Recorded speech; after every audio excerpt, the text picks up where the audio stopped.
Good morning. Today we're talking all things currency related. One of the things we like to see is, once we think we're in a setup, is then see it develop. And we're starting to see this in the dollar. So I'm going to go through a few things on that this morning.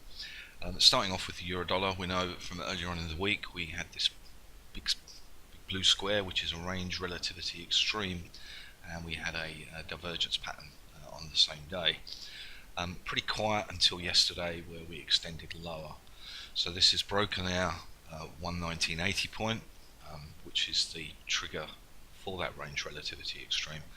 So now we're interested in selling any bounces. So what customers do is they put on the range deviation pivots, which are fixed in value, and they look for moves up to the first and second level. So 119.22 and 119.61.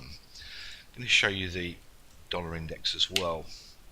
Just going to explain a couple of things about supports and resistances, but also some traditional analysis. We're not averse to using tried and tested tools, even though most of what we do is unique.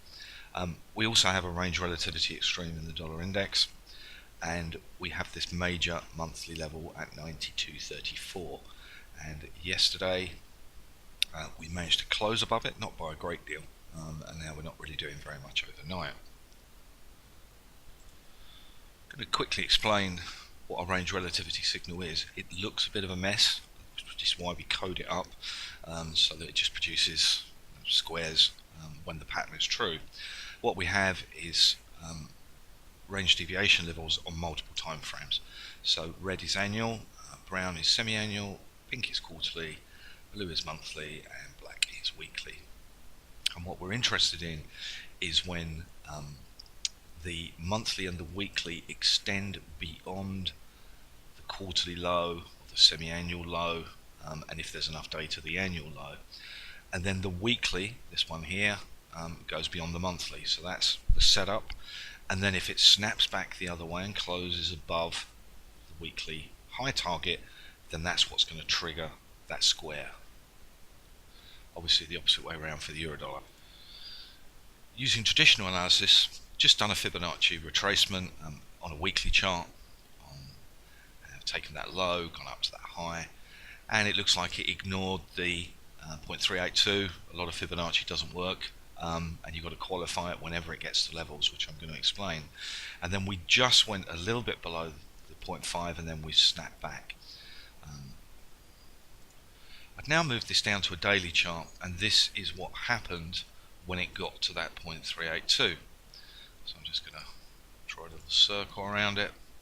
So we sort of went there, then we had one day where it bounced and then it broke through. The first time we hit the 0.5, we're in a bit of a panic mode, snaps back, we've gone back to it, gone a little bit below, and then reversed. Now how do you qualify whether it's going to work or whether it isn't? So what we use is the same principles of peak energy, peak expansion on intraday charts. I've already spoken about that in previous videos. And we have up to half day data, 360, 240, 120. Now this is what happened when it got to that 0.382. So the trend was definitely down. There was no support below. We bounced a little bit, but then we failed directly to the tick at that 360-minute level. Had what's called a slam dunk signal, which is an expansion of range, and we broke down. So the market never managed to stabilize and form any true support at that point. If I now move forward to today, this is when we hit the 0.5 a few days ago, and again there was no support. There never is going to be when it immediately gets there. The key thing that then happens is what was half day resistance moves to the bottom and underneath. So you can see that everything's suddenly underneath. Once we went above this minor 120-minute level in here, it opens up space. So there is no resistance in the short term. It sort of took a while for it to get going, and then obviously we accelerated yesterday afternoon.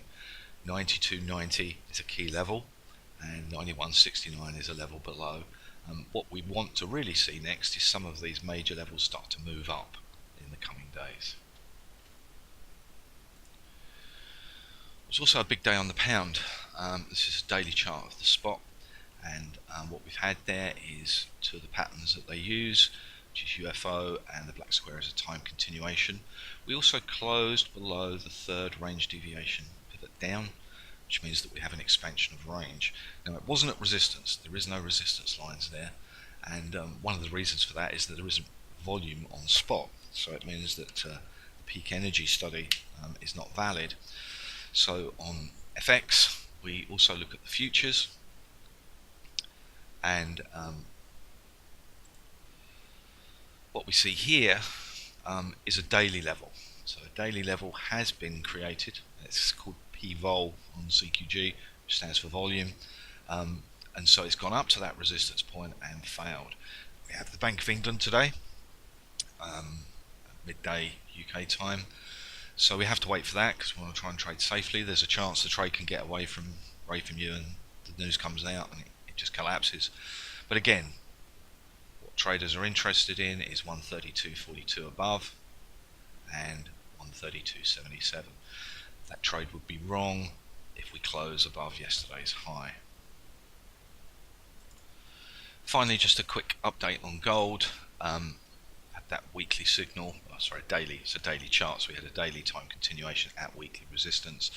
Gold actually performed pretty well yesterday morning, and the dollar was unchanged, but gold sort of had a bit of a bounce. As soon as the dollar rallied in the afternoon, gold came off. The low was pretty much was just 2 ticks below the third range deviation pivot down, so that's the normalized limit of range for the day. The focus very much 1307.2, which is a monthly level, which is also a weekly level, so we would expect at least some sort of stabilization if it gets down there. Okay, thank you.